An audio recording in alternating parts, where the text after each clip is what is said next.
మొదటగా మన తండ్రిని దేవునికి కృతజ్ఞతాస్తుతులు చెల్లిస్తున్నానండి. హాజరైనటువంటి నా తోటి సహోదరులకు, సోదరిమణులందరికీ నా వందనాలు తెలియజేస్తున్నాను.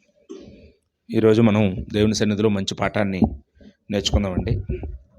ఈరోజు మనం నేర్చుకోబోయే అంశం ఏంటంటే, భయం లేని జనం, భయపెడుతున్న దైవం అనే అంశాన్ని ఆలోచించేద్దాం. భయం లేని జనం, భయపెడుతున్న దైవం. భయం అనే మాట మనం రెండు రకాలుగా మనం బైబిల్లో చూస్తూ ఉంటామండి.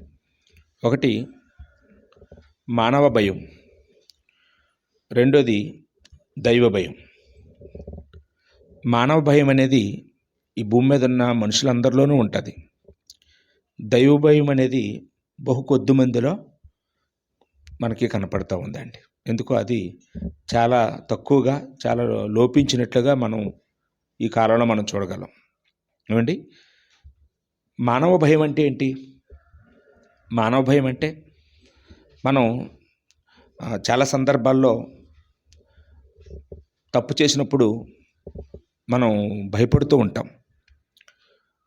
మనకి ఈ విషయంలో ఆదాము మూలపురుషుడిగా కనపడుతూ ఉంటాడు. ఆదికాండం 3వ అధ్యాయంలో 10వ వచనంలో మనం చూసినప్పుడు ఆదాము దేవుడు వద్దన్న పనిని, దేవుడు వద్దన్న పండుని తిన్న తర్వాత చెట్ల చాటుకు వెళ్ళి దాక్కున్నాడండి.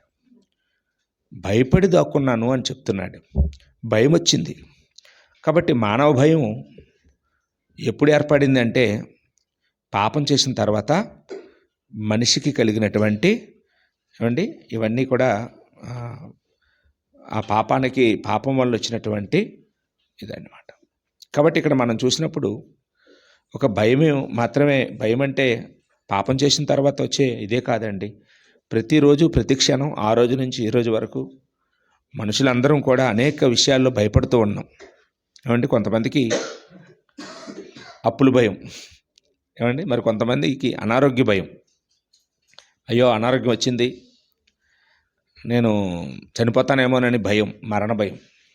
ఇంకొంతమందికి నా భవిష్యత్తు ఏమవుతుందో అనే భయం. ఇప్పుడు చూడండి, 10th క్లాస్ ఎగ్జామ్స్ కోసం పిల్లలందరూ ప్రిపేర్ అవుతున్నారు. వాళ్ళు నేను పాస్ అవుతానో ఫెయిల్ అవుతానో భయం. ఏమండి, నాకు ఉద్యోగం వస్తుందో రాదోనని భయం. ఇలాగా ఈ భూమి మీద ఉన్న ప్రతి మనిషి కూడా అనేక విషయాల్లో, నేను కొంతమంది నా గురించి సమాజం ఏమనుకుంటుందోనని భయం. ఏమండి, ఇలా ఎవరికి తగ్గ వాళ్ళ భయాలు వాళ్ళకి ప్రతి మనిషిలోనూ ఉంటాయండి. నాకు ఏ భయం లేదన్నోడు ఎవరు ఉండరు, అందరికీ ఉంటాయి భయం. దీన్ని మానవ భయం అంటారు.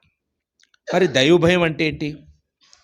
దైవ భయం అంటే దేవుని ఎడల కలిగిన భయం, దేవుడు యొక్క గొప్పతనాన్ని బట్టి కలిగిన భయం, దేవుడు చేసిన వాటిని చూసినప్పుడు కలిగిన భయం. దావీదు అంటాడు కదా, నీవు నన్ను కలుగజేసిన విధము చూడగా నాకు భయమును ఆశ్చర్యమును కలుగుచున్నది. అంటే దేవుడు చేసిన కార్యాలు, దేవుడు చేసిన నిర్మాణాలు చూసినప్పుడు దావీదుకి ఏం కలిగిందంటమ్మా? అంతరింద్రియాలను చూసినప్పుడు భయమాశ్చర్యం కలిగింది అని దావీదు అక్కడ మాట్లాడుతూ ఉన్నాడు. కాబట్టి రెండు రకాల భయాలు ఉన్నాయని చెప్పుకున్నాం. ఒకటి మానవ భయం, రెండోది దైవ భయం. మనందరం కలిగి ఉండవలసింది ఏ భయం అండి? దైవ భయం. పాపం చేస్తే వచ్చిన భయం కాదు, దైవ భయం. ఎవరైనా యవనస్తులు కాకుండా ఎవరైనా కొంచెం వయసులో పెద్దోళ్ళని పిలిచి, లేకపోతే ఎవరో పనికిరాని జీవితం కలిగిన వాడిని కాకుండా కాస్త పద్ధతిగా పెరిగి, కాస్త విజయవంతంగా బ్రతికి, తన జీవితంలో సక్సెస్ అయినటువంటి ఒక వ్యక్తిని పిలిచి, ఏమంటే అసలు మనిషికి భయం అవసరం అంటారా అని అడగండి. ఏమంటాడండి? చచ్చి భయం వద్దండి అని అంటాడా? మనిషికి భయం ఉండాలండి అంటాడు. ఏమంటే కొంతమంది అంటుంటారు, తల్లి భయమైనా ఉండాలి, తండ్రి భయమైనా ఉండాలి, ఎవరో ఒకరు భయం ఉండాలండి అంటుంటారు. చాలామంది చెప్తూ ఉంటారు, ఈరోజు నేను ఎలా ఉన్నానంటే, నేను పాడైపోకుండా ఉన్నానంటే, నేను ఎలా కంట్రోల్గా ఉన్నానంటే, నేను నా చదువుని పూర్తి చేశానంటే, లేకపోతే నేను ఈ ఆస్తి పాడు చేయకుండా ఉన్నానంటే, లేకపోతే నేను ఈరోజు ఇలాగ ఆరోగ్యంగా ఉన్నానంటే, నేను ఇలాగా భార్య పిల్లలతో ఉన్నానంటే దీనికి కారణం మా తల్లిదండ్రులు అంటే నాకు భయం అండి. నా పెద్దలంటే మా భయం అండి. మా ఇంట్లో ఒప్పుకోరండి. మా ఇంట్లో అంతా చాలా స్ట్రిక్ట్గా ఉండాలండి. కాబట్టి మా కుటుంబం అంటే నాకు భయం అండి అని చెప్పేవాళ్ళని మనం చూస్తుంటాం. మరి కొంతమంది ఉపాధ్యాయులు అంటే భయం అండి నాకు. మా మాస్టర్ని చాలా భయపడిపోయేవాడిని. అందువల్ల నేను ఈరోజు ఇలాగా బాగా చదవగలుగుతున్నాను అని కొంతమంది చెప్తూ ఉంటారు. ఏమండి, మరి కొంతమందికి మా గ్రామస్తులంటే భయం అండి. మాకు మా గ్రామ పెద్దలంటే భయం అండి. మా పెద్దలకి ఎప్పుడు మేము లోబడి ఉండేవాళ్ళం అండి అని, వాళ్ళు ఎదిరించే వాళ్ళం కాదు అని చెప్తూ ఉంటారు. ఇంకొంతమంది నాకు చట్టం అంటే భయం అండి, అందుకని నేను ఎప్పుడు ఏ నేరం చేయలేదు, ఎన్నడూ పోలీస్ స్టేషన్కి వెళ్ళలేదు, ఎందుకంటే నాకు చట్టం అంటే భయం అండి. కాబట్టి ఈ భూమి మీద ఉన్న మనుషులందరూ కూడా భయం మంచిదే అని చెప్తారండి. ఏ భయం గురించి మాట్లాడతారంటే ఇదంతా ఏ భయం అండి? మన భయం. ఇవన్నీ మంచిదే. తల్లిదండ్రులకు భయపడడం మంచిది, ఉపాధ్యాయులకు భయపడడం మంచిది, పెద్దలకు ఏమండి భయపడడం, చట్టానికి భయపడడం చాలా మంచిది. ఇదంతా ఎంత మంచిదో దేవునికి భయపడడం కూడా అంతే మంచిదండి. దైవభయం కలిగి ఉండడం కూడా అంతే మంచిది. వాస్తవానికి భూమి మీద ఉన్న మనుషులందరూ దైవభయం కలిగి ఉండాలని దేవుడు కోరుకుంటున్నాడని బైబిల్ చెప్తుందండి. ఇర్మియా గ్రంథం 5వ అధ్యాయం 22వ వచనంలో, ఇర్మియా గ్రంథం 5వ అధ్యాయము 22వ వచనంలో మనం చూసినప్పుడు, సముద్రము దాటలేకుండానట్లును దాని తరంగములు ఎంత పొర్లినను అవి ప్రబలకయు ఎంత ఘోషించినను దాన్ని దాటలేకయు ఉండునట్లును నిత్య నిర్ణయము చేత దానికి ఇసుకను సరిహద్దుగా నియమించిన నాకు మీరు భయపడరా, నా సన్నిధిని వణకరా. చూసారండి, దేవుడు తనకు భయపడమని, తనకు వడకమని దేవుడు అడుగుతున్నాడండి. తాను ఎలాంటి వాడినో చెప్తూ తనకు భయపడమని చెప్తున్నాడు. దేవుడు ఎలాంటి వాడంటమ్మా? సముద్రానికి ఇసుకతో ఆనకట్ట వాడు అని చెప్తున్నాడు. దేవుడు వేసిన ఆనకట్టని ఎప్పుడైనా సముద్రం మీరుతుందండి? మీరదు. అక్కడ వరకు ఎంత పొర్లినా, ఎంత పెద్ద కెరటం వచ్చినా ఆ ఇసుక గొట్టు దాకా వచ్చేటప్పటికీ అయిపోద్ది. ఈరోజు మనం చాలా సిమెంట్తోని మనం డాములకి ఆనకట్టలు వేస్తుంటాం, కానీ అప్పుడప్పుడు అవన్నీ ఎరగొట్టుకొని ఆ నీళ్లు బయటకు వచ్చేస్తుంటాయి. ఏమండి, బ్రిడ్జీలు కొట్టుకుపోతుంటాయి. చాలా సందర్భం మనం చాలా ఆనకట్లు వేస్తాం, చాలా గట్లు వేస్తాం. మనం వేసిన గట్లు ఏదో ఒక రోజున ఎరగొట్టుకొని బయటకు వచ్చేస్తుంటాయి. కానీ దేవుడు ఈ సృష్టిలో సముద్రానికి వేసినటువంటి ఆనకట్టు సిమెంట్తోనా, రాళ్ళతోనా, ఏమంటే దేనితోనండి? కేవలం ఇసుకతో. కానీ దేవుడి నియమించినటువంటి ఆ నియమానికి ఏది లోబడిందండి? సముద్రం లోబడుతుంది. అంత భూమి మీద 3 అంతులు ఎక్కువ, భూమి కంటే 3 రెట్లు ఎక్కువ అండి సముద్రం. అంత 3 రెట్లు ఎక్కువ ఉన్న సముద్రాన్ని భూమి మీదకి రాకుండా దేవుడు దేంతో కంట్రోల్ చేయగలుగుతున్నాడమ్మా? ఇసుకతో. మరి అంత పెద్ద సముద్రాన్ని కంట్రోల్ చేయగలుగుతున్నటువంటి దేవుడికి మనం భయపడాలో వద్దండి? మనం అప్పుడప్పుడు చెప్తుంటాం, మనకు ఎవరైనా భయపడలేదనుకో, అసలు నా బ్యాక్గ్రౌండ్ ఏంటో తెలుసురా నీకు అంటుంటారండి టీచర్లలో. ఏమండి, మీ ముందు బ్యాచ్ వాళ్ళు అడగరా, చెప్తారు నా గురించి అంటుంటారు. ఏమండి, మనకు అలాగే అనేవారు కదా, మీ ముందు బ్యాచ్ వాళ్ళు అడగరా నేనేంటో చెప్తారు అంటారు. కాబట్టి మనందరికీ దైవభయం ఉండాలని దేవుడు కోరుతున్నాడండి. 33వ కీర్తన 8వ వచనంలో మనం చూసినప్పుడు, లోకులందరూ యెహోవా యందు భయభక్తులు నిలపవలెనో, భూలోక నివాసులందరూ ఆయనకు వెరవవలెనో. ఎంతమంది దేవుడికి భయపడాలంట? ఎంతమంది దేవుడి యందు భయభక్తులు కలిగి ఉండాలి? భూలోక నివాసులందరూ. అంటే భూలోక నివాసులు అంటే ఏదో ఒక గ్రామం వాళ్ళు అని చెప్పడం లేదు. లేకపోతే ఒక మండలం వాళ్ళని చెప్పడం లేదు, లేదా ఒక జిల్లా వాళ్ళని చెప్పడం లేదు, ఒక రాష్ట్రం వాళ్ళని చెప్పలేదు, ఒక దేశం వాళ్ళని చెప్పడం లేదు. ఈ భూమి మీద ఎంతమంది అయితే మనుషులు ఉన్నారో, ఇప్పుడు ఎంతమంది ఉన్నారండి భూమి మీద? 850 కోట్ల మంది మీ భూమి మీద మనుషులు ఉన్నారు. ఈ 850 కోట్ల మంది కూడా ఎవరికి భయపడాలని దేవుడు కోరుతున్నాడండి? దేవునికి భయపడి తీరాలని చెప్తూ ఉన్నాడండి. ఇక్కడ భయముతో పాటు మరో మాట రాయబడిందండి, భయభక్తులు నిలపవలెనని.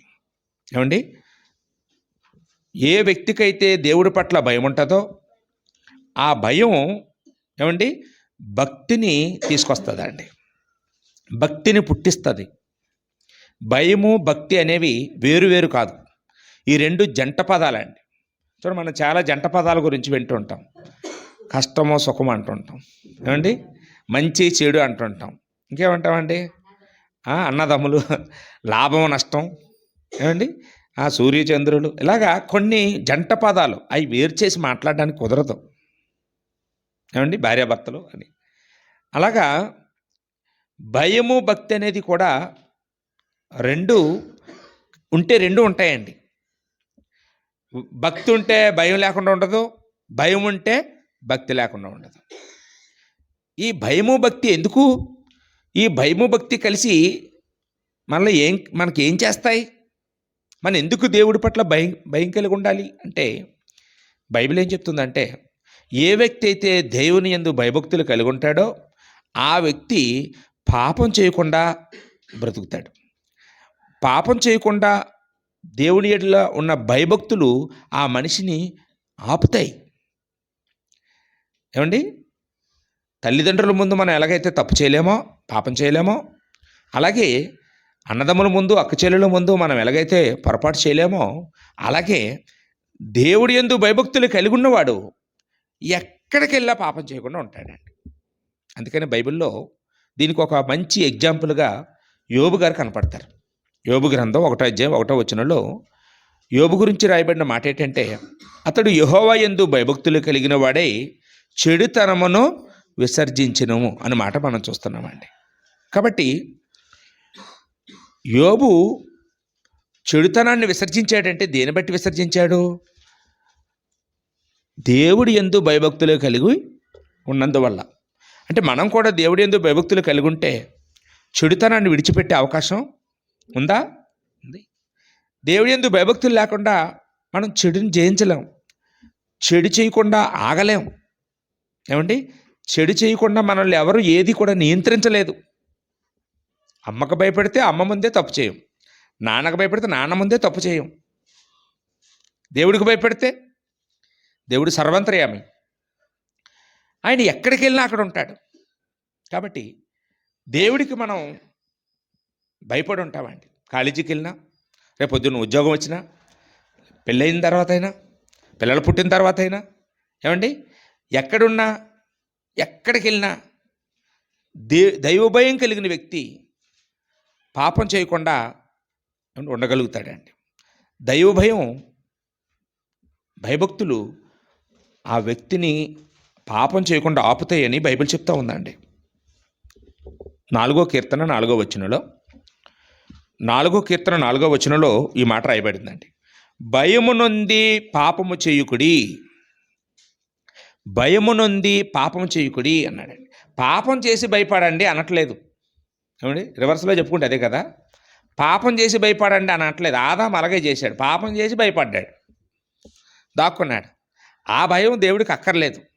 దేవుడికి కావాల్సింది ఏంటంటే, నువ్వు భయము నొంది పాపం చేయకుండా ఉండాలి. దైవ భయం కలిగి ఉంటే నువ్వు పాపం చేయకుండా ఉంటావు. ఆ స్థితిని దేవుడు మన దగ్గర నుంచి కోరుకుంటూ ఉన్నాడండి. ఏమండి, నిర్గమకాండ 20వ అధ్యాయంలో,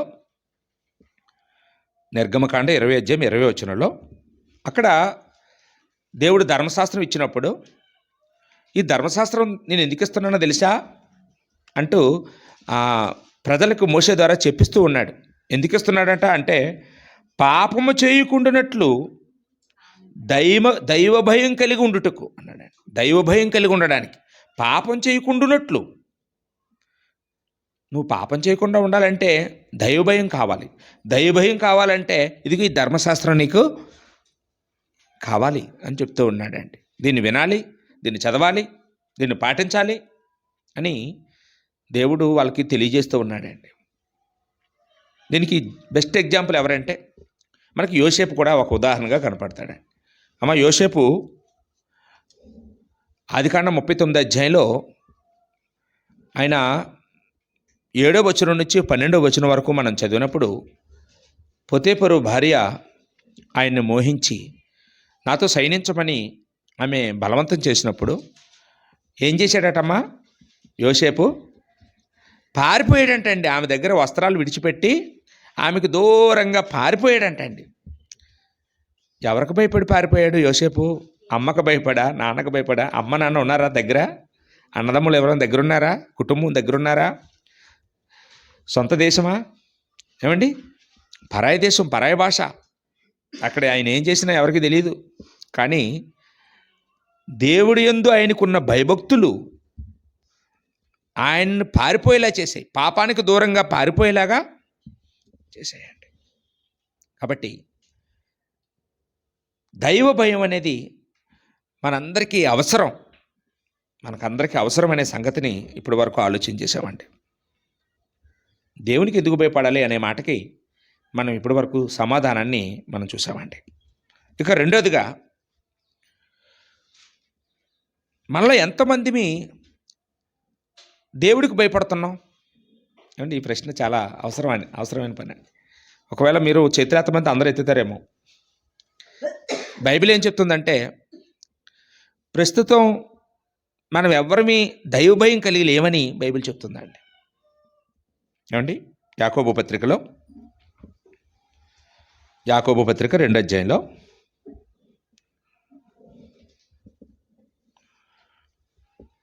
19వ వచనాన్ని మనం చూసినప్పుడు యాకోబు దేవుడికి భయపడుతున్నటువంటి వాటితో పోలుస్తూ మనుషుల కంటే ఎవరో ఇంకా దేవుడికి భయపడుతున్న వాళ్ళు ఉన్నారంట. వాళ్ళ గురించి చెప్తున్నాడండి. మీరు కాదు భయపడుతున్నది, అసలు చూస్తే మీరు ఆశ్చర్యపోతారని చెప్తున్నాడు. ఎవరంట దేవుడికి భయపడుతున్నది? దేవుడు ఒక్కడే అని నీవు నమ్ముచున్నావు, అలాగ నమ్ముట మంచిదే. దయ్యములను నమ్మి వణుకుచున్నవి. ఏమండి, మనమాట కేవలం నమ్ముతున్నామంట దేవుడు ఉన్నాడని. ఈ భూమి మీద 850 కోట్ల మంది ప్రజలుంటే వారిలో ఎక్కువ మంది ఎవరు అంటే దేవుని నమ్మిన వాళ్ళే. ఆస్తికులు అంటాం, నాస్తికులు తక్కువ, ఆస్తికులు ఎక్కువ, దేవుని నమ్మిన వాళ్ళు ఎక్కువ. అంటే దేవుని నమ్మిన వాళ్ళు అంటే యేసుప్రభు నమ్మిన వాళ్ళని కాదు. ఏమండి, హిందువులు ఉన్నారు, ముస్లిమ్స్ ఉన్నారు, క్రైస్తవులు ఉన్నారు, సిక్కులు ఉన్నారు, జైన్లు ఉన్నారు, ఇలాగ అనేక మతాల వాళ్ళు ఉన్నారు ఈ భూమి మీద. వీళ్ళందరూ కలిపి ఏ భాగంలోకి వస్తారంటే ఆస్తికులు లెక్కలోకి వస్తారు, దేవుడు ఉన్నాడని నమ్మిన వాళ్ళు. ఏమండి, కానీ వీళ్ళలో దేవుడికి భయపడిన వాళ్ళు ఎందరూ అంటే చాలా తక్కువ మంది. ఏమండి, ఎవరితో పోల్చి చెప్తున్నాడండి యాకోబు? మనిషిని దేంతో పోల్చి చెప్తున్నాడు? దెయ్యాలతో. దెయ్యాలు ఏం చేస్తున్నాయటంటే కేవలం దేవుడు ఉన్నాడని నమ్మడమే కాదు, అయ్యి నమ్ముతున్నాయి. అయ్యట దేవుడు ఉన్నాడని నమ్మి వణుకుతున్నాయంటండి. వణుకుతున్నాయంటే ఏం చేస్తున్నాయి? భయపడుతున్నాయి. ఏమండి, భయపడ్డాయి కదా, దాని క్రియలు ఏమైనా మార్చుకుంటాయా? అక్కడ అదే చెప్తున్నాడు, క్రియలు చెయ్యు. దెయ్యాలు ఏమైనా మంచి క్రియలు చేస్తాయండి భయపడి? దాని బతుకుని ఏమైనా మార్చుకుంటాయా? భయపడాలి కాబట్టి భయపడతాయి. దేవుడి ముందుకు వచ్చేటప్పటికి ఏం చేస్తాయండి? భయపడాలి కాబట్టి భయపడతాయి. యేసుప్రభు దగ్గరికి దయ్యం పట్టినవాడు వాడిని వదిలించినప్పుడు ఆ దెయ్యాలు బతిమలాడుకున్నాయా? వేడుకున్నాయి. ఏంటంటే ఇంకా కాలం రాకముందు మమ్మల్ని అప్పుడే నరకంలో వేసేయడానికి వచ్చావా అని భయపడ్డాయి. కానీ బుద్ధి మార్చుకున్నాయండి దెయ్యాలు? మార్చుకో. ఒకవేళ ఈరోజు మనం కూడా కేవలం దేవుడు ఉన్నాడని నమ్ముతూ కేవలం నేను కూడా భయపడుతున్నాను అనుకుంటూ ఒకవేళ మనం ఉంటే వాటికి మనకి పెద్ద తేడా ఏమి ఉండదండి. కాకపోతే అవి బైబిల్ పట్టుకోవు, మనం బైబిల్ పట్టుకుంటాం. అవి చర్చికి రావు, మనం చర్చికి వస్తాం. అవి ప్రార్థన చేసుకోవు, మనం ప్రార్థన చేస్తాం. అవి పాటలు పాడవు, మనం పాటలు పాడతాం. అవి వాక్యం చెప్పవు, మనం వాక్యం చెప్తాం. అంతే తేడా అండి. అంటే మనం బైబిల్ పట్టుకుని దెయ్యాలం, ప్రార్థన చేస్తున్న దెయ్యాలం, చర్చికి వెళ్ళే దెయ్యాలం, వాక్యం వినే దెయ్యాలం, అంటే మనకు అన్నీ ఉన్నాయి. కానీ ఏముండదండి చివరిలో? భయంతో కూడిన ప్రవర్తన మళ్ళీ ఉండకపోతే వాటికి మనకి పెద్ద తేడా ఏమీ లేదు అని ఇక్కడ యాకోబు గారు మనకి తెలియజేస్తూ ఉన్నారండి.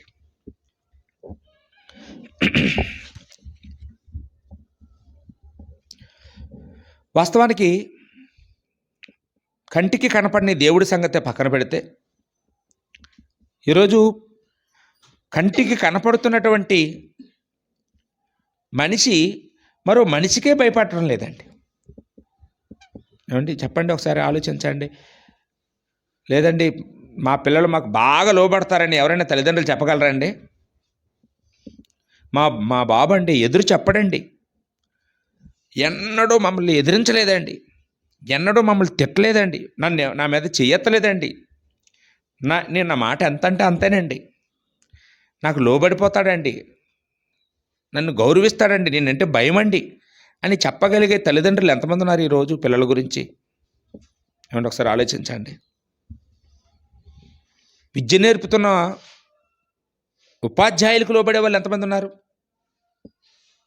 మనం రోజు ఈ సోషల్ మీడియా దయ వల్ల ఎక్కడ ఏది జరిగినా వెంటనే మనం చూస్తున్నాం. సెల్ ఫోన్ పట్టుకొని స్కూల్కి రావద్దు అని టీచర్ గారు చెప్తే ఒక అమ్మాయి ఎలాగో సీక్రెట్గా తెచ్చుకొని సెల్ వాడుతుంది. అప్పుడు ఆ టీచర్ అమ్మ ఆ సెల్ లాక్కుంది. నా సెల్ నాకు ఇస్తావా ఇవ్వని వెంటనే చెప్పు తీసిందండి ఆ పాప. చెప్పు తీసి టీచర్ గారు చంప మీద కొట్టేసింది. అంటే ఈరోజు ఉపాధ్యాయుల పరిస్థితి ఎలాగైపోయిందంటే వాళ్ళు తలెత్తుకోలేని పరిస్థితి అండి, బయటికి చెప్పుకోలేని పరిస్థితి. మన చిన్నతనంలో మాస్టర్ మనల్ని ఎంత రేవెట్టేసినా కర్రలు ఇరిచేసినా మన చేతే కరదమ్మని మనలే కొట్టేసేవారు. ఎప్పుడైనా ఎదురు తిరిగా ఉండాలకి ఎదురు తిరిగే వాళ్ళం కాదు. ఎన్ని గుంజీలు తీయించినా, ఎన్ని దెబ్బలు కొట్టినా, ఎంతసేపు మోకాళ్ళు వేయించినా, ఎండలో మోకాళ్ళు వేయించినా ఎన్నో పనిష్మెంట్లు మనకి ఇచ్చేవారు. ఎన్ని రౌండ్లు తిరగమనేవారు గ్రౌండ్లో, పనిష్మెంట్లు ఇవన్నీ. ఎన్నడూ మనం ఎదురు తిరిగే వాళ్ళం కాదండి. ఉపాధ్యాయులు అంటే మనకు భయం. ఇంట్లో అమ్మ నాన్న కూడా ఎవరి పేరు చెప్పేవారు తెలుసా? చెప్పినట్టు వినకపోతే మీ టీచర్కి ఫోన్ చేస్తాను, మీ టీచర్కి చెప్తాను అని భయపెట్టేవారండి. అంటే ఇప్పుడు ఎవరైనా భయపడుతున్నారు? అసలు టీచర్కి ఎవరైనా భయపడుతున్నారండి? స్కూల్లో టీచర్ గారు కొట్టారంటే ముందు అమ్మ నాన్న వెళ్ళిపోతున్నారు గొడవడ్డానికి వాళ్ళ ఇంటి మీదకి. మా అబ్బాయిని కొట్టడానికి మీకు ఏం రైట్స్ ఉన్నాయి, మీ మీద కేసు పెడతాం, అసలు ముందు ఇతను తీసేయండి స్కూల్లో నుండి అని ఆ ప్రిన్సిపాల్ మీదకి వెళ్ళి పడిపోతుంటారు. ఏమండి అసలు ఈరోజు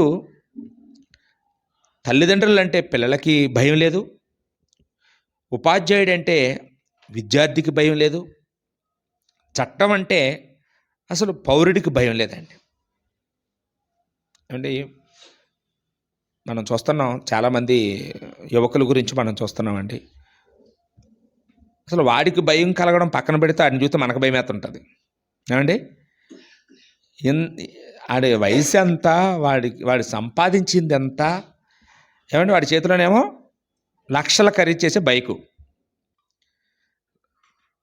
ఫుల్గా తాగేసి నోటి నిండా అవేవో నవ్వులుతూ, ఏమండి రంగురంగుల జుత్తు వేసుకొని వాడి బట్టలన్నీ కుక్కలు చింపేసినట్టుగా బట్టలు, ఏమండి ఇలాంటివన్నీ వేసుకొని అశ్లీలంగా దరిద్రంగా కనపడుతూ వాడు గడ్డాలు పెంచుకొని ముసలోళ్ళలాగా, ఏమండి ఒక విలన్ లాగా, ఒక క్రిమినల్ లాగా తయారయ్యి వాడు నడిపే స్పీడ్ చూస్తుంటే వీడు తినంగా ఇంటికి వెళ్తాడా ఈరోజు అనిపిస్తుందా అనిపించదండి? అలాంటి వాళ్ళు చూసినప్పుడు అసలు వీడు ఈరోజు ఇంటికి వెళ్తాడా, అసలు వీడు ఎన్ని రోజులు బతుకుతాడు ఇలాగుంటే, వీడు వేగపోయేలా ఉన్నాడు, వీడు వెళ్ళి ఎవరు గుద్దేస్తాడో. ఏమండి ఒకసారి ఆలోచించండి. ఈ చిన్న వయసులో దురలవాట్లకు బానిసైపోతున్నారు. కైనీలు తింటున్నారు, పానుపరాకులు తింటున్నారు, గుట్కాలు తింటున్నారు, మందు తాగుతున్నారు. అంటే వాటి మీద తేలు బొమ్మలు మీరు చూసారా? బ్రాందీ బాటిల్ మీద తేలు బొమ్మలు ఉంటాయి, పాము బొమ్మలు ఉంటాయి. ఎందుకు వేస్తారండి అవన్నీ? మరి ఇది విషం రా, ఇది తాగితే నువ్వు చస్తావురా అని చెప్పడానికి. సిగరెట్ పెట్టి మీద క్యాన్సర్ బొగ్గంతా వాచిపోయి ఎర్రగా అయిపోయి కుళ్ళిపోయినటువంటి ఫోటోలు వేస్తారండి. ఎందుకు వేస్తారండి? ఇది తింటే నీ పరిస్థితి ఇంతే. మీ ఇల్లు అమ్ముకున్నా నిన్నెవడో బతికించలేడు, నీ ఆస్తి అంతా అమ్ముకున్నా నిన్నెవడో బతికించలేడు అని చెప్పడానికండి. అది ఎవరికైనా అది తినేవాడికి భయం ఉందండి? ఒకవేళ నాకు ఈ రోగం వస్తే, నాకు ఈ క్యాన్సర్ వస్తే, అన్ని అన్ని లక్షల రూపాయలు ఎట్టి నన్ను ఎవడ బతికిస్తాడు? భయం ఉందండి ఎవరికైనాను? అది తినేవాడికి. నా లివర్ పోద్దేమో, నా కిడ్నీ పోద్దేమో, నా పేగులు పాడైపోతాయేమో, నా కళ్ళు పోతాయేమో, నేను చచ్చిపోతానేమో. ఎవరికి భయం లేదండి. ఏమంటారు తెలుసా అండి? పైపెచ్చి నా ఇష్టం అండి, నా డబ్బండి, నా బైక్ అండి, నా బట్టలు అండి, నా ఇష్టం, నా ఒళ్ళు నా ఇష్టం అంట.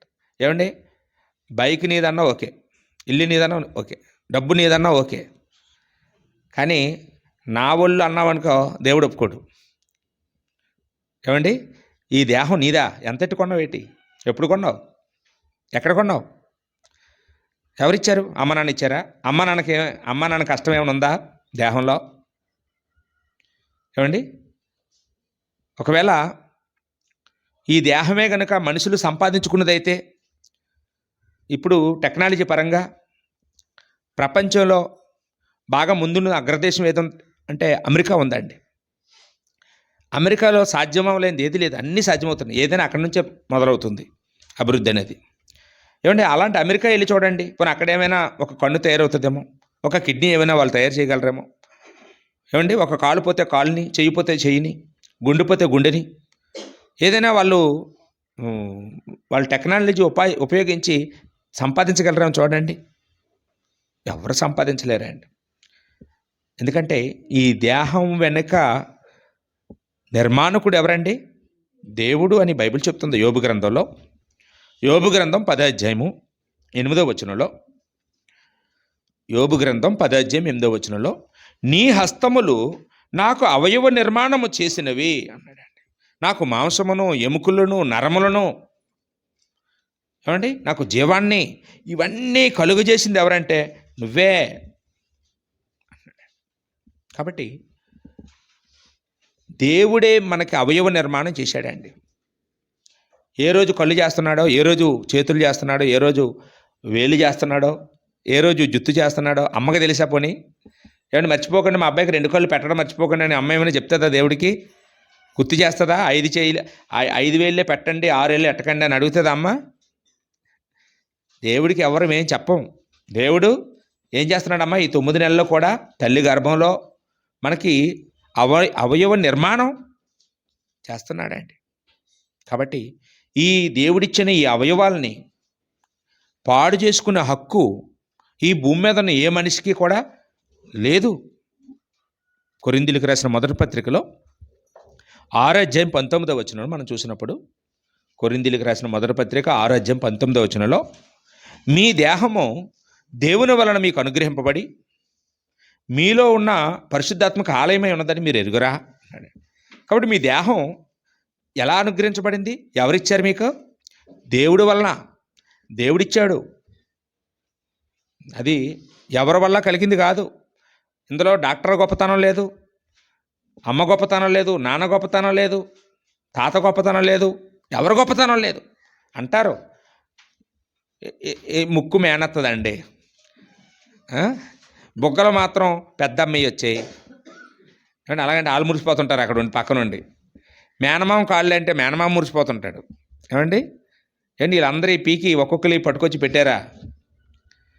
ఎవరవండి ఇవన్నీని? దేవుడు వల్ల కలిగాయి, దేవుడిచ్చాడు. కాబట్టి దేవుడిచ్చినటువంటి ఈ దేహాన్ని ఎవరం పాడు చేసుకోకూడదండి, ఎవరం పాడు చేసుకోకూడదు.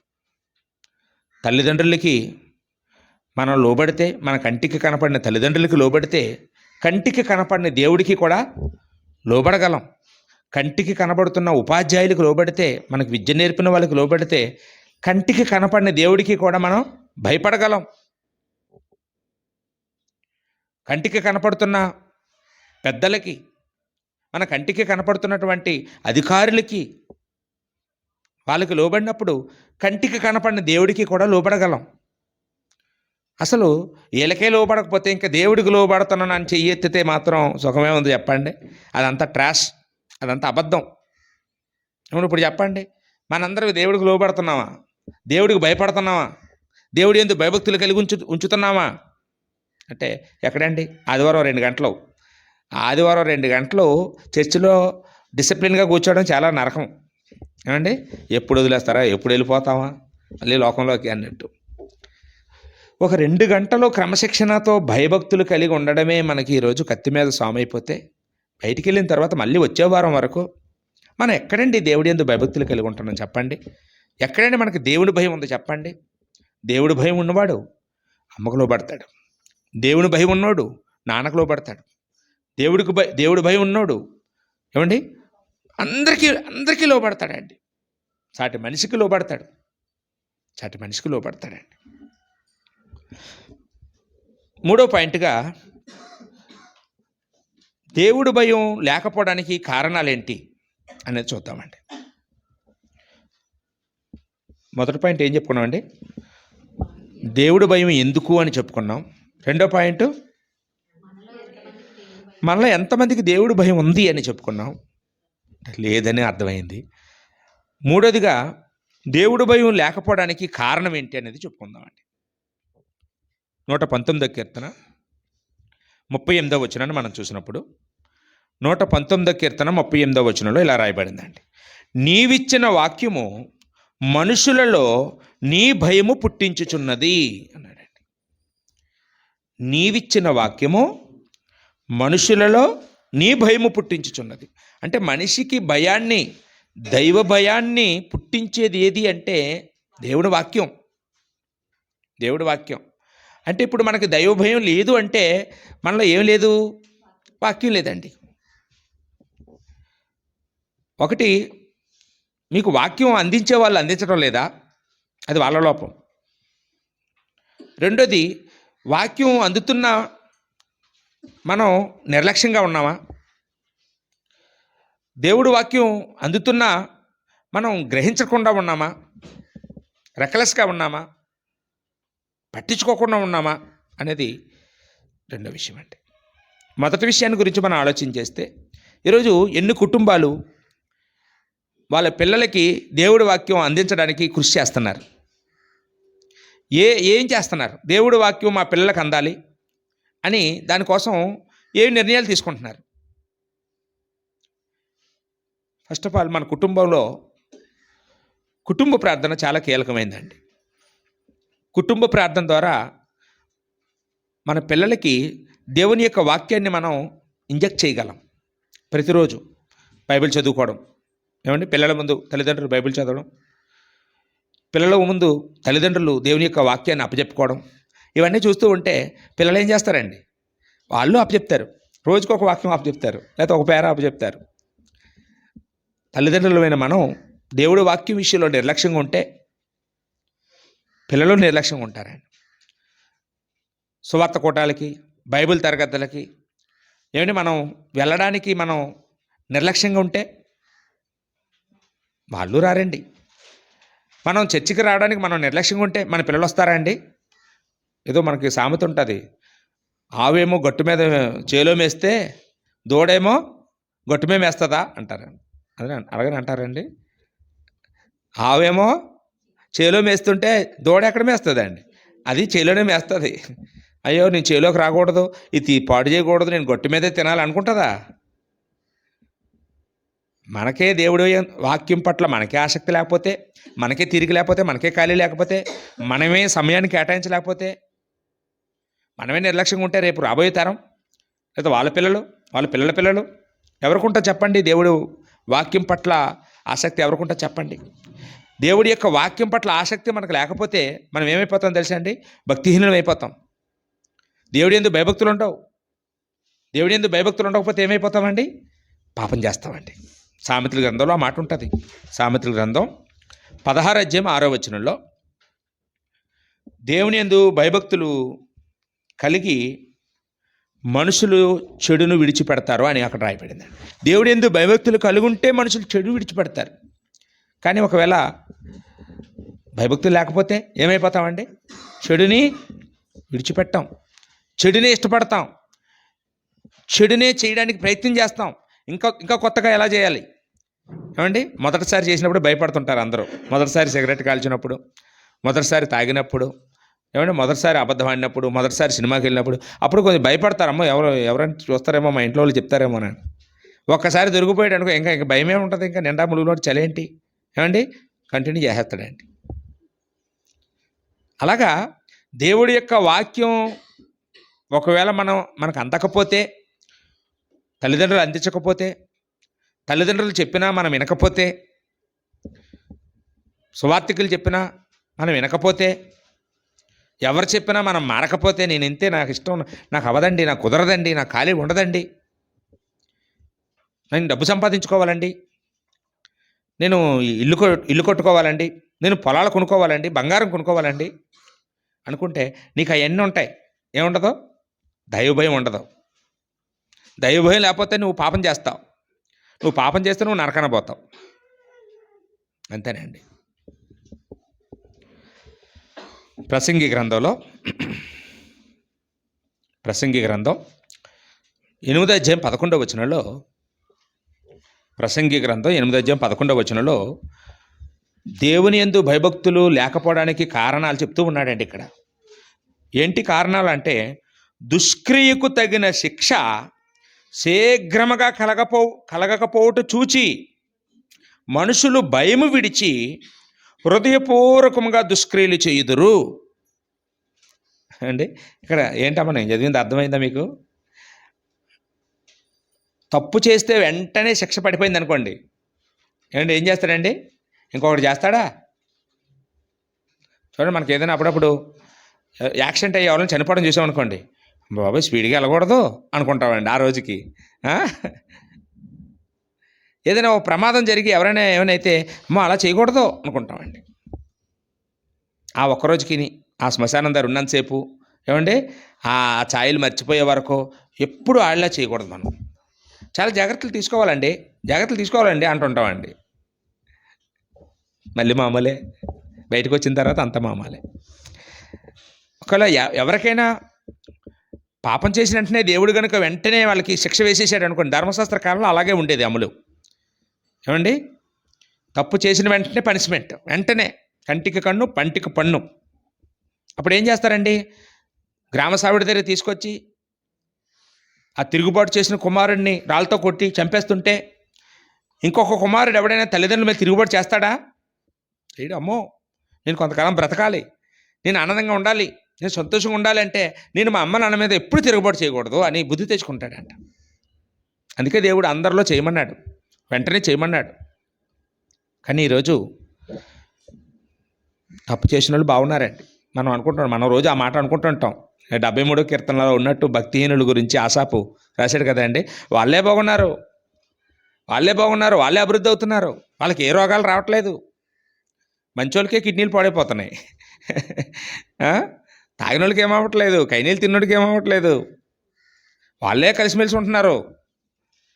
ఏమండి, శుభ్రంగా సిదగొట్టేసే భార్య లోపడుతుంది, బాగా చూసుకునే భార్య లోపడటం లేదు అనిపిస్తుంది మనకి. ఏమండి, కానీ వాళ్ళంతం ఏంటి, మనంతం ఏంటండి? వాళ్ళు ఈరోజు బాగుంటారు, బాగుంటే బాగుండొచ్చు. ఒక యేసుప్రభు రాకడా ఈరోజు వస్తే వాళ్ళ పరిస్థితి ఏంటి, మన పరిస్థితి ఏంటండి? అది కూడా మనం ఒకసారి ఆలోచించాలండి. ఏది ఏమైనా ఈరోజు మనం భయభక్తులు కలిగి లేకపోవడానికి కారణం ఏంటంటే, ఒకటి దేవుని యొక్క వాక్యాన్ని మనం గ్రహించకపోవడం, రెండోది వెంటనే మనకి పనిష్మెంట్ రాకపోవడం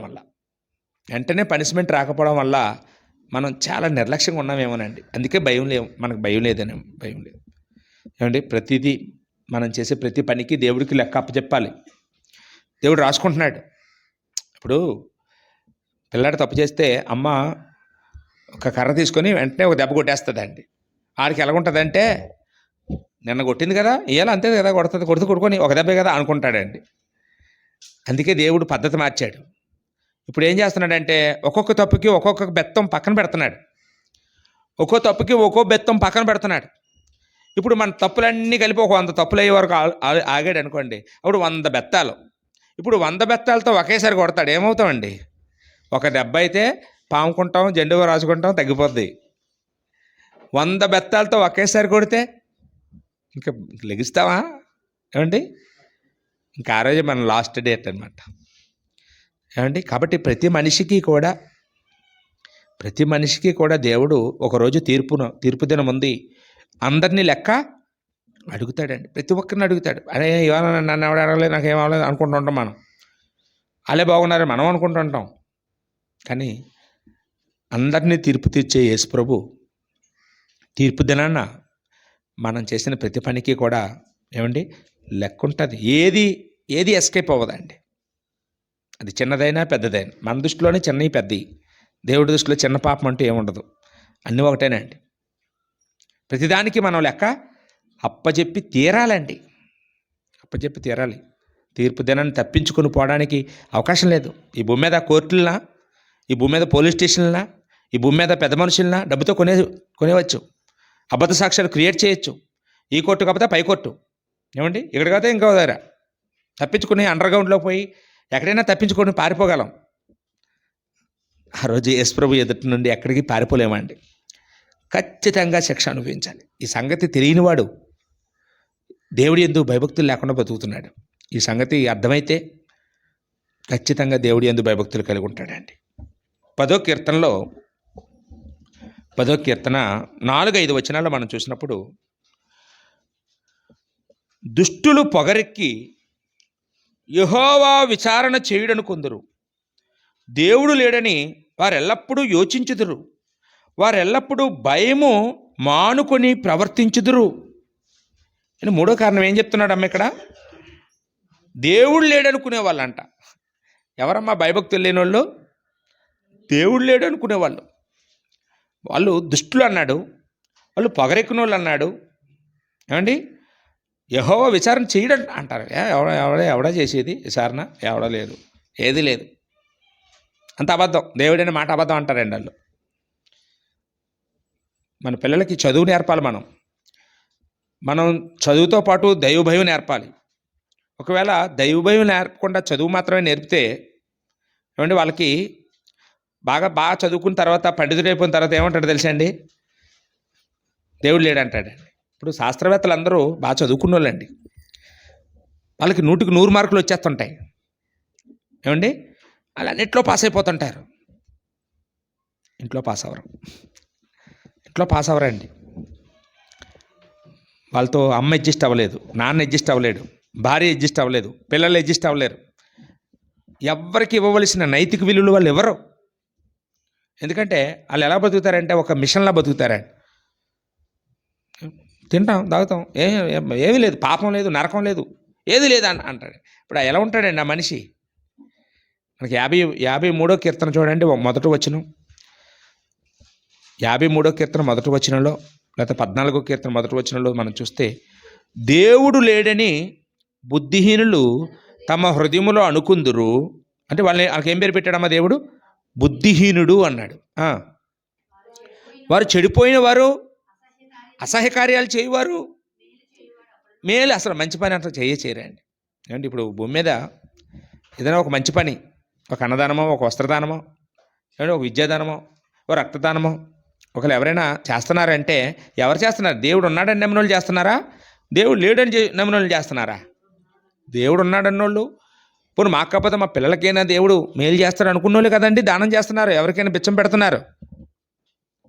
దేవుడు లేడన్నోడికి ఇక పరలోకమే లేదంటే ఎందుకు చేస్తాడండి ఇంకోళ్ళ సాయం? నీకు ఇది చేస్తే నాకేంటి అంటాడండి. నీకు ఇది ఇస్తే నాకేంటి?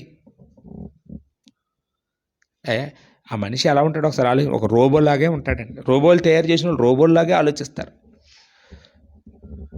వాళ్ళకి ఎటువంటి ఏమండి మనలాంటి భావోద్రేకాలు ఉండవు, మనలాంటి జాలి ఉండదు, మనలాంటి దయ ఉండదు, మనలా క్షమాగుణం ఉండదు, మనలాంటి ఓర్పు సహనాలు ఉండవు. కాబట్టి మనందరికీ కూడా ఆ స్వభావం రాకుండా జాగ్రత్త పడాలండి. మన పిల్లలకి మంచి మార్కులు రావాలి, మంచి స్కూల్లో వేయండి, బాగా చదివించండి. మార్కులతో పాటు ఇంట్లో అమ్మ నాన్నకి కూడా లోబడేలాగా వాడిని పెంచాలి. మన పిల్లలకి వాక్యం నేర్పాలి. నర్సరీ చదివినప్పుడు నర్సరీకి వెళ్తారు కదండి, నర్సరీలో ఏం చెప్తారమ్మా అక్కడ? ఏబీసీలో చిన్న చిన్నవి చెప్తారు ఏమండి. అంటే అక్కడికి వెళ్తే అంత చదువు వస్తుందండి. నర్సరీకి వెళ్ళినప్పుడు నర్సరీ అంత చదువు వస్తుంది. నర్సరీ మన మన పిల్లాడు నర్సరీ చదివినప్పుడు మన పిల్లాడికి ఎంత వాక్యం రావాలండి? నర్సరీ అంత వాక్యం రావాలి. ఆడి స్థాయికి తగ్గ చెప్పాలండి. మన కుర్రాడు 5వ తరగతికి వచ్చేటప్పటికి 5వ తరగతికి సరిపడంత పాఠాలు స్కూల్లో చెప్తారు. అన్నీ అప్పచెప్పేస్తుంటారండి.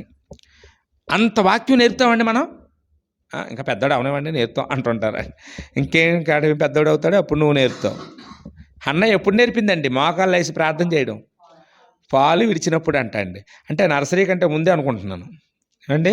పాలు విడవడం అంటే నర్సరీ చదివినప్పుడు ఎవరైనా పాలు తాగుతాడేంటి? పాలు తాగే కుర్రాడిని పాలు మానిపించి తీసుకొచ్చి కూర్చోబెట్టిందంటే 5 ఏళ్ళ కంటే ముందే ఏమండి. సమూయేలుకి నేర్పింది. నేను అక్కడ వదిలొచ్చేస్తాను, నా వెనకాల వెంటపడకూడదు. మీ పిల్లలు వెంటపడతారా ఎక్కడైనా వదిలేస్తే? ఏమండి, సమూయేలు వెంటపడ్డా అండి? అంటే ఏమి నేర్చుకున్నాడు? ఏమి నేర్పింది? దేవుడి యందు భయభక్తులు నేర్పింది. మనం కూడా మన పిల్లలకి దేవుడి యందు భయభక్తులు నేర్పాలి. లేకపోతే మనం తల్లిదండ్రులు ఫెయిల్ అయినట్టు. మనం చర్చిలో ఉండి మన పిల్లలు ఎక్కడో లోకంలో క్రికెట్ దగ్గర టీవీ దగ్గర కూర్చొని మన పిల్లలు ఉన్నారంటే మనం తల్లిదండ్రులకు మనం ఫెయిల్ అయ్యాం ఏమండి. ఖచ్చితంగా మనం బ్రతికుండగా మన పిల్లలు మాత్రం లోకంలో పోవడానికి ఇష్టపడకూడదండి. మనం ఎక్కించాలి. మనం ఎంత చేయాలో అంత చేయాలి. అప్పుడే మన పిల్లలు కూడా పెద్దోళ్ళు అయిన తర్వాత అంటే వాళ్ళు కూడా దాన్ని కొనసాగిస్తారు. వాళ్ళ పిల్లలకి కూడా అది నేర్పిస్తారు. అబ్రహాము ఇస్సాకు నేర్పాడు, ఇస్సాకు యాకోబుకి నేర్పాడండి. ఏమండి, 3 తరాలు కూడా ఒకే విశ్వాసం కొనసాగింది ఏమండి. కాబట్టి అలాగ మనం కూడా మనం చేయగలిగినంత చేయాలండి. మనం ఎంత ప్రయత్నించాలో అంత చేయాలి. వినరండి, మారరండి, వాళ్ళు సొండోళ్ళండి, వాళ్ళు అలాంటి వాళ్ళు ఇలాంటి వద్దు, ఏమి చెప్పకో. 100 సార్లు నువ్వు చెప్తే ఒకసారి చేస్తారు. నీకు ఇదే సూత్రం, ఇదేనండి. మన పిల్లలు చెడు అంటే ఒకసారి చెప్తే చేసేస్తారు. ఎవరైనా చెడు చేయించడం చాలా ఈజీ, కానీ మంచి 100 సార్లు నువ్వు చెప్తే ఒక్కసారి వాళ్ళు చేస్తే చాలు, అంతే, నువ్వు పాస్ అయినట్టే. మనం ఎక్కడ చెప్తాం 100 సార్లు? ఒకసారి చెప్తాం, 2 సార్లు చెప్తాం, వినకపోతే వదిలేస్తాం. ఇంకా అంత ఓర్పు ఉండాలండి. పిల్లల్ని భక్తిలో పెంచాలంటే తల్లిదండ్రులకి అంత ఓర్పు ఉండాలి, అంత సహనం ఉండాలి. దేవుడు నాకు పిల్లల్ని ఇచ్చింది అందుకే దేవుడి పిల్లలుగా మార్చడానికి, దేవుడి పిల్లలుగా పెంచడానికి అని ప్రతి ఒక్కరము కూడా మనం భావించాలండి. ఇక చివరిగా 4వదిగా మన పాఠం పేరు ఏంటమ్మా? అసలు మన పాఠం పేరులో సగమే మనం ఇప్పటివరకు చెప్పుకున్నాం. భయం లేని జనం, భయపెడుతున్న దైవం. అంటే మనం భయం లేని జనమేనని ఒప్పేసుకున్నాం, అవునా కదా అండి? భయం లేని జనమేనండి మనం. కానీ మనల్ని ఎలా భయపెట్టాలో దేవుడికి తెలుసు. ఇప్పుడు 4వ పాయింట్గా దేవుడు మనల్ని ఎలా భయపెడుతున్నాడో చూద్దామండి. మన పిల్లలు భయపెట్టడం మనకు చేత కాదేమో, కానీ దేవుడికి మాత్రం ఈ భూమి మీద ఉన్న ప్రతి మనిషిని భయపెట్టగలిగే వ్యక్తి అండి దేవుడు. చేతనవుతుంది మనకి. పూర్వం నోవహు కాలంలో దేవుడు నోవహు కాలం నాటి ప్రజల్ని ఎలా భయపెట్టాడమ్మా? జలప్రలయం రప్పించి 120 సంవత్సరాలు కట్టాడంట అండి వాడ నోవహు. అంటే 120 సంవత్సరాలు సువార్త ప్రకటించి ఉంటాడు నోవహు. చెప్పినా, అతని భార్య చెప్పినా, అతను 3 కొడుకులు చెప్పినా, 3 కోడళ్ళు చెప్పినా ఎవ్వరూ మారలేదు, ఎవ్వరూ వినలేదు. నోవహు ఎంత నీతిమంతుడిగా బ్రతుకుతున్నా అతను చెప్పే సువార్తని ఎవరు అంగీకరించలేదు. ఆటంకపరుచుంటారు, అపహాస్యం చేసి ఉంటారు, తిట్టుంటారు, కొట్టుంటారు, చేసి ఉంటారు తప్ప ఎవరు ఆయన మాటలకి ఎవరు కూడా వాల్యూ ఇవ్వలేదు. ఆయన నోవాహుకు లోబడలేదా? నోవాహు అంటే భయం లేదా? దేవుడంటే భయం లేదా? దేవుడంటే భయం లేదు. ఇప్పుడు దేవుడు ఏం చేశాడండి? 6 అడుగుల మనిషికి బుద్ధి చెప్పడానికి, 6 అడుగుల మనిషికి భయం చెప్పడానికి అరారాతు పర్వతాలను సైతం ముంచేసినంత నీటిని కుమ్మరించాడండి అండి. వీడికి ఎంత అండి? 6 అడుగుల మనిషిని ముంచేయాలంటే 10 అడుగులు నీరు చాలు. కానీ మనిషి గురించి దేవుడు తెలిసా అండి. మనుషులు ఏం చేస్తారండి, మన ఊరంతా మునిగిపోతే మన ఊర్లో 3 అంతస్తులు ఇల్లు ఎవరుందో వాళ్ళు ఇల్లు ఎక్కేస్తాం అందరమే. ఆ? తెలివితేటలు మనకు చాలా ఉంటాయి. మనకి పెద్ద పెద్ద చెట్లు ఎక్కేస్తాం, కొండలు ఎక్కేస్తాం. కాబట్టి ఆ భూమి మీద ఉన్న అతిపెద్ద ఎత్తైన కొండల్లో అరారాతు పర్వతాలు ఒకటి. ఆ పర్వతాలు కూడా మునిగిపోయి అందమీదకి వాడెళ్ళిపోయినంత అక్కడ చిక్కుపోయిందంట అండి. వాడు అక్కడ దొరికింది పురావస్తు శాస్త్రవేత్తలకి. బైబిల్లో కూడా అక్కడే ఉందని రాయబడిందండి. కాబట్టి దేవుడు నోవాహు కాలం నాటి ప్రజలకు భయం చెప్పాడా? మామూలుగా చెప్పలేదు. గట్టిగా భయం చెప్పాడు, గట్టిగా బుద్ధి చెప్పాడు. తర్వాత మనం లోతు కాలపు ప్రజల గురించి మనం బైబిల్లో చూస్తామండి. అంటే సొదొమ గొమొర్రా ప్రజలు. లోతు ఎక్కడున్నాడండి? సొదొమ గొమొర్రా ప్రజలు. వాళ్ళు బాలురు మొదలుకొని వృద్ధుల వరకు చెడిపోయారంట అండి.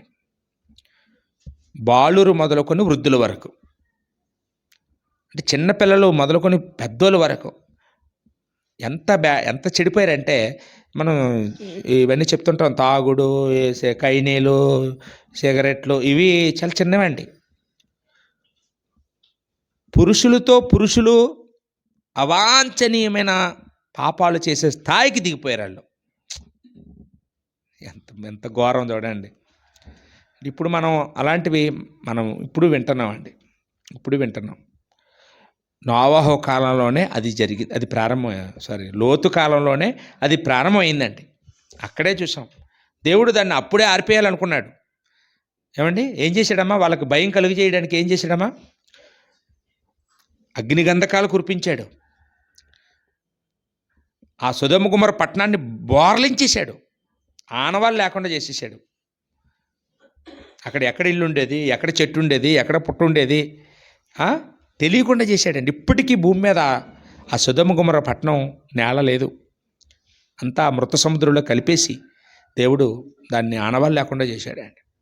అంటే అవన్నీ మనం ఒకసారి చదివినా, లేకపోతే దాని హిస్టరీ గురించి మనం చూసినా మనందరికీ ఒళ్ళు గబ్బులు పుడుస్తుంది, భయం కలిగి చేస్తుంది. అందులో ఒక్కడిని కూడా విడిచిపెట్టలేదు. 10 మంది కూడా నీతిమంతులు ఉంటే దేవుడు విడిచిపెడతానని మాట ఇచ్చాడు అబ్రహాముకి. అంటే ఆ పట్టణం మొత్తం మీద 10 మంది లేరంటే 10 మంది లేరు. 10 మంది లేరండి. ఏమండి, అలాంటి పరిస్థితి మనం అక్కడ చూస్తూ ఉన్నామండి. తర్వాత మనం చూసినప్పుడు ఇశ్రాయేలీలు కూడా వాళ్ళు కూడా పాపం చేసినప్పుడు దేవుడు వాళ్ళని ఐగుప్తుకి పంపించి బుద్ధి చెప్పాడండి. ఐగుప్తులో ఎన్ని సంవత్సరాలు వాళ్ళు ఉన్నారమ్మా? 430 సంవత్సరాలు. 430 సంవత్సరాలు చెరలో ఉన్నారు. ఐగుప్తు చెరలో వెట్టి చాకరీలు చేశారు, కఠినమైన పనులు చేశారు. అప్పుడు దేవుడు ఫరోని పిలిచి, ఫరో మా ప్రజలను విడిచిపెట్టు అని మోషే వెళ్ళి చెప్పాడు అహరోనులు. ఫరో వదిలేడండి. యెహోవా ఎవడో చెప్పడానికి? ఆయన చెప్తే నేను వదిలేదేంటి అన్నాడండి. ఫరోకి దైవ భయం కలిగిందమ్మా. రప్పించాడా దేవుడు? భయం చూపించాడా? భయం పుట్టించాడా? ఏం చేశాడమ్మా? 10 రకాల అద్భుతాలు. రక్తం నీళ్ళుగా మార్చేశాడు. నీళ్ళని రక్తంగా మార్చేశాడు. కప్పలు, పేళ్ళు, ఏమండి, కర్రను పాము చేయడం, మిడతలు రప్పించడం, దద్దుర్లు, చగ్గడ్లు, ఏమండి, ఎన్ని చేశాడండి. ఎర్ర సముద్రాన్ని కూడా పాయలు చేసి చూపించాడు వాళ్ళ కంటికి. అదే ఐగుప్తు రథాలన్నీ ఆ సముద్రంలో మునిగిపోయేలా చేశాడు. అంటే దేవుడు ఏ కాలంలోనైనా సరే ఆయనకి లొంగకపోతే, లోబడకపోతే ఆయన వాళ్ళకి ఎలా బుద్ధి చెప్పాలో ఆయనకి బాగా తెలుసండి. బాగా తెలుసు. ఈ వచనాలన్నీ మన దగ్గర ఉన్నాయి. ఇశ్రాయేలీలు అయినా పాపం చేయడం మానలేదండి. అయినా విగ్రహారం చేశారు. అయినా వాళ్ళకి బుద్ధి రాలేదు. అప్పుడు ఏం చేశాడండి? ఇశ్రాయేలీలకి భయం కలుగు చేయడానికి ఏమండి వాళ్ళని అష్షూరు చెరకు పంపించాడండి. సన్హరీబుని వాడుకొని అష్షూరు చెరకి వెళ్ళినాక బుద్ధి వస్తుంది వాళ్ళకి. ఇంకా బుద్ధి రాలేదు, ఇంకా వాళ్ళకి భయం రాలేదు. వాళ్ళని చూసిన తర్వాత అయినా యోధా వాళ్ళకి భయం కలగాలి కదండి. ఈ యోధా రాజ్యం వాళ్ళు కూడా దేవుడి యందు భయభక్తులు కలిగలేరు. అప్పుడు ఏం చేశాడండి, వీళ్ళకి భయం కలిగించడానికి బబులోనుకు పంపించాడండి. బబులోని చెరకి నెబుకద్నెజరు రాజుకి అప్పచెప్పాడు. వంచాడా, కీళ్ళు వంచాడా అండి? కళ్ళు పీకేసి ఏమండి ఆ రాజుని కొట్టుకుంటూ దేవాలయాన్ని కాల్చేసి బంగారం అంతా ఒలిచేసి బలవంతులందరినీ యవనస్తులందరినీ బానిసలుగా తీసుకుని పోయాడండి. అంటే దేవుడు ఏ కాలంలో చూసినా అందరికీ ఎప్పుడు ఎవరికి ఎలా బుద్ధి చెప్పాలో ఆయనకి బాగా తెలుసండి. ఆయనకి మనం ఎవరూ చెప్పక్కర్లేదు. నువ్వు ఎంత మొండోడో నీకంటే మొండోడు. ఏమండి, నీకంటే మొండోడు. నీకు ఎంత కోపం ఉందో ఆయనకి అంతకంటే కోపం ఉంది. దేవుడు వెర్రితనం మనుషుల జ్ఞానం కంటే జ్ఞానం గలది. ఆయన వెర్రితనమే మనకంటే గొప్పదైతే ఇంకా ఆయన జ్ఞానం ఎంత ఉంటుందండి. మనకు అప్పుడప్పుడు నాకు తెక్కు ఉంది, నాకు లెక్క ఉంది అంటుంటారు కొంతమంది. ఏమండి, నీకంటే ఎక్కువ తెక్కు ఉంది, నీకంటే ఎక్కువ లెక్క ఉంది. దేవుడి దగ్గర లేనిదేవి లేదండి. నువ్వు నీకేంటి చెప్పు, నీ పరిస్థితి ఏంటి చెప్పు, నీ దగ్గర నిన్ను ఎలా దారిలో తేవాలో నాకు తెలుసు కదా అంటాడండి. ఏమండి, ఈరోజు మనకి ఉదుత్తు పని చూసాం మనం. ఏమండి, ఎలా ఉండదు, గాలి ఎలాగొచ్చిందమ్మా అప్పుడు చిన్నపిల్లవు, నువ్వు నీకు తెలియదు, రూపాయి ఊపేస్తుంది, భయం వచ్చేదండి సౌండ్. భయం వేసి ఎవరో కోత పెట్టినట్టు, దేవుడే కోత పెట్టినట్టు భయంకరం అండి. ఇల్లులు ఎగిరిపోయాయి, పెద్ద పెద్ద చెట్లన్నీ పడిపోయాయి, ఎంతోమంది చచ్చిపోయారండి. ఒక నెల 2 నెలలు మనకి కరెంట్ లేదండి. ఒక్కసారిగా మనం ఒక 50 ఏళ్ళు కిందకి వెళ్ళిపోయినట్టు అయిపోయింది మనకి. ఏమండి, తర్వాత మనకు బుద్ధి చెప్పడానికి, మనకు భయం కలిగి చేయడానికి కరోనాను రప్పించాడండి దేవుడు. అది కూడా దాదాపు 2 సంవత్సరాలు.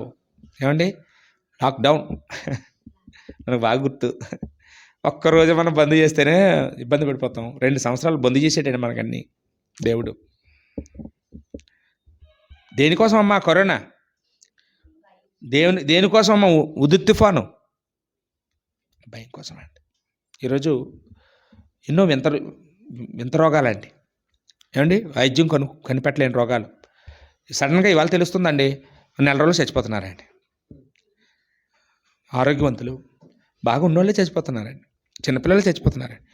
అందరికీ షుగర్లు, ఏమండి ఇప్పుడు అందరికీ హార్ట్ అటాక్లు, అందరికీ క్యాన్సర్లు. చెక్ చేసుకోగానే మనం సరిగా వెళ్ళి చెక్ చేసుకుంటే మనకి అందరికీ ఏదో రోగం ఉండే ఉంటుంది. ఏమండి, అంటే ఎందుకండి ఇవన్నీ దేవుడు కలుగు చేస్తున్నాడు?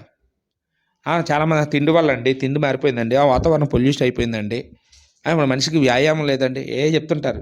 కావు, నీకు భయం లేదు. నువ్వు దేవుడు భయపడలేదు. నువ్వు దేవుడు భయపడాలంటే నిన్ను తీసుకెళ్ళి ఆ భవాని వాడిలో ఒక రోజు పడుకోబెట్టాలి. అప్పుడు భయం వస్తుంది. తండ్రి బతికించదంటే నువ్వు చెప్పినట్టు వింటాను నాయన, ఇంకెక్కడి నుంచి నేను ఎప్పుడు నీకు దూరం అవ్వను తండ్రి అని మనం ఉడికిపోతాం. ఇంక నాకు లాస్ట్ డేటే కావాలనుకుంటాం, ఇంక ఈరోజు అనుకుంటామండి. ఇందులోంచి బయటికి వెళ్ళడం గ్రేట్ అనుకుంటాం. సాధారణంగా బయటకు రారంటండి ఎవరు లోపలికి వెళ్ళేవాళ్ళు. ఒక్కసారి బయటకు రప్పించి తండ్రి అని వేడుకుంటాం అప్పుడు అండి. 68వ కీర్తనలో 20వ వచనంలో, 68వ కీర్తన 20వ వచనంలో మరణము తప్పించుట యెహోవా వశము అని రాయబడిందండి. అంటే ఈ భూమి మీద ఎంత ప్రమాదకరమైన స్థితిలో నుండి అయినా మనల్ని కాపాడగలిగేది ఎవరండి? దేవుడేనండి. ఆయన మనల్ని తీసుకెళ్ళిపోవాలంటే ఎవ్వరూ ఆపలేరు. ఎంతమంది కాపలా ఉన్నా ఆపలేరు, ఏది ఆపలేదు. ఆహబట ఆ శత్రువులతో యుద్ధానికి వెళ్ళినప్పుడు ఎలాగ చచ్చిపోతానని తెలుసు, ఎలాగ చంపేస్తారని తెలుసు, కాబట్టి ఏం చేశాడు, మారువేషం వేసుకున్నాడంటండి. రాజుగారు ఏమో సైనికుడి బట్టలు వేసుకుని సైన్యంలో కలిసిపోయాడంటండి. సైనికుడిని ఎవరైనా చంపగలరండి? ఎందుకంటే సైనికుడే కదా వదిలేస్తారు, రాజు అయితే గురిపెట్టి చంపేస్తారు. కానీ దేవుడు ఏం చేశాడు తెలుసా? ఒకడట చేయి జారిపోయిందంటండి, ఎవడికో కొట్టబోయి చేయి జారిపోయింది. ఆ బాణం వెళ్ళి తిన్నంగా ఆ మారువేషంలో ఉన్న సైనికుడి రూపంలో ఉన్నటువంటి ఆహాబు రాజుకి తగిలేసి చచ్చిపోయాడండి. అంటే మనం చూస్తే దేవుడు కనుక ఒకవేళ మనకి టార్గెట్ పెట్టాడు అనుకోండి, మనల్ని ఎవరైనా కాపాడగలరమ్మా? ఎవరు కాపాడలేరు. మనం రక్షించుకోలేము. ఎన్ని ఎత్తుగడలు వేసినా రక్షింపబడలేమండి. అలాగే దేవుడు ఒకవేళ మనం దేవుడిని శరణొచ్చి దేవుడి మీద ఆధారపడి దేవుడికి భయపడి ఏమంటే దేవుడు కోరుకున్నాడు కదా, నాకు మీరు వణకరా అన్నాడా, నాకు మీరు భయపడరా అన్నట్టు. ఒకవేళ మనం భయపడితే ఖచ్చితంగా దేవుడు మనల్ని కాపాడుతాడండి. 78వ కీర్తనలో 34వ వచనంలో అక్కడ కీర్తనకారుడు మాట్లాడుతూ, వారిని ఆయన సంహరించినప్పుడు వారు ఆయనను వెదికిరి, వారు తిరిగి హృదయపూర్వకంగా దేవుణ్ణి బతిమాలుకొనిరి. అండ్ ఏం చేశారమ్మా, అప్పుడు దేవుడు శ్రమలు రప్పించిన తర్వాత, కష్టాలు రప్పించిన తర్వాత, భయం కలిగిన తర్వాత, బుద్ధి వచ్చిన తండ్రి అని అప్పుడు వెతికారంట దేవుణ్ణి. ఏమండి, మనం వారిలో ఒకరుగా ఉందామా? శ్రమలు రాకమునిపే, సమస్యలు రాకమునిపే, ఏమండి మనం హాయిగా ఉన్నప్పుడే, మన ప్రశాంతంగా ఉన్నప్పుడే, మన శాంతి సమాధానాలతో ఉన్నప్పుడే దేవుడు యందు భయభక్తులు కలిగి ఉందామా? ఎవరికోలో ఆలోచన చేయండి. ఈరోజు మన పాఠం పేరు ఏంటమ్మా? భయం లేని జనం భయపెడుతున్న దైవం. భయం లేని జనంగా మనం ఉంటే భయపెట్టే దైవంగా దేవుడు ఉన్నాడు. అన్ని కాలాల్లో ఉన్నాడు, ప్రతి కాలంలోనూ ఉన్నాడండి, ఇప్పుడు ఉన్నాడు. ఏమండి, కాబట్టి మనందరం దైవ భయం కలిగి ఇంకా మరి బాగున్నాం మనం, కానీ ఇంకా బాగుండాలి. మనం భయభక్తులు కలిగి ఉన్నాం. మీరందరికీ ధన్యవాదాలు అండి. నిజంగా చాలా భయభక్తులు నేను మీలో చూశాను. మీలో చాలా మార్పు వచ్చింది. ఒకప్పుడు కంటే ఈ సంవత్సరం చాలా చాలా వెరీ గుడ్ అండి. కానీ ఇంకా మనం భయభక్తులు కలిగి ఉండాలి. మన మాటలో, మన ప్రవర్తనలో, మన ఆలోచనలో, ఏమండి మన నిర్ణయాల్లో, మన ఇష్టాల్లో, మనం వేసుకునే బట్టల్లో, అన్నిటిలోనూ మార్పు రావాలండి. అన్నిటిలోనూ రావాలి. దేవుడు మనల్ని చూసి ఆనందించాలి, దేవుడు మనల్ని చూసి ఆశీర్వదించాలి. ఏమండి, అలా ఉండడానికి మనందరం ప్రయత్నించేద్దాం. మనందరం ఒకరి కోసం ఒకరు ప్రార్థన చేసుకుందాం. ఏమంటే మనందరం ఒక ఐక్యతగా ఉందాం. ఒకరినొకరు చేయి పట్టుకొని లాగుదాం. ఏమండి, ఎవరిని విడిచిపెట్టద్దు. అందరం కూడా దైవ భయం కలిగి బ్రతకడానికి ప్రయత్నించేద్దాం. ఓపికగా వాక్యం మీకు వందనాలు చెల్లించు.